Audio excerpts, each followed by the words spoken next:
အားလုံးပဲမင်္ဂလာပါခင်ဗျာဘောလုံးဝါသနာရှင်များခင်ဗျာကျွန်တော်တို့အားလုံးစုံမျှော်နေတဲ့အင်္ဂလန်လန်ဒန်ကွဲကြီးရရှိလို့လာပါပြီမန်ချက်စတာယူနိုက်တက်နဲ့လီဗာပူးတို့ရဲ့ပွဲစဉ်ပါဒီနေ့မှာတော့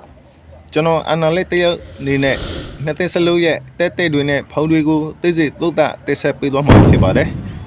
ပထမဆုံး Asia United ကြောက်ပြောရအောင်ဗျာနီးပြမိုက်ကယ်ကားရဲ့လက်ထက်မှာ United ဟာ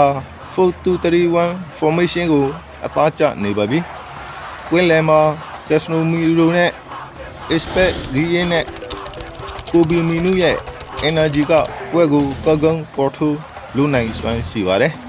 သူတစ်ဖြစ်အကွင်း Old Trafford မှာ United ဟာရန်ကို confident ရှိနေတာကိုတွေ့ရပါတယ်ဗျာတစ်ဖက်ကလီဗာပူးကိုကြည့်ရတော့နီးပြအာနီဆရောဟာသူ့ရဲ့ style သိန်းကိုလက်ထဲမှာထက်သွင်းနေလို့ပါပဲဒါပေမဲ့သူတို့အတွက်ဘယ်လောကတော့မိုဟာမက်ဆာရာရဲ့ဒဏ်ရာပြဿနာပါဆာရာမပါတဲ့တိုက်စစ်မှာဒီရဲနဲ့ဂေဘူတို့ကတောက်ပန်ကနေဘယ်လိုထိအပက်ပြနိုင်မလဲဆိုတာစကြည့်ရမှာပါ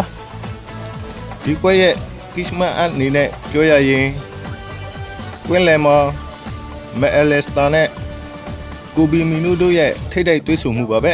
ဘယ်သူကကွင်းလယ်မှာဒိုမီနန့်ဖြစ်မလဲဆိုတာကပွဲရဲ့အဖြေပါ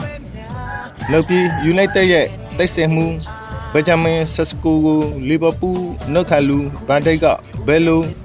မတ်ပေးမလဲဆိုတာကလည်းစီလိုရှာဖို့ပုတ်ပါတယ်နီကိုချိုးရရတော့အေကွင်းအားသာချမ်းတဲ့လူဆိုနေတဲ့ United ကပွဲကို dominate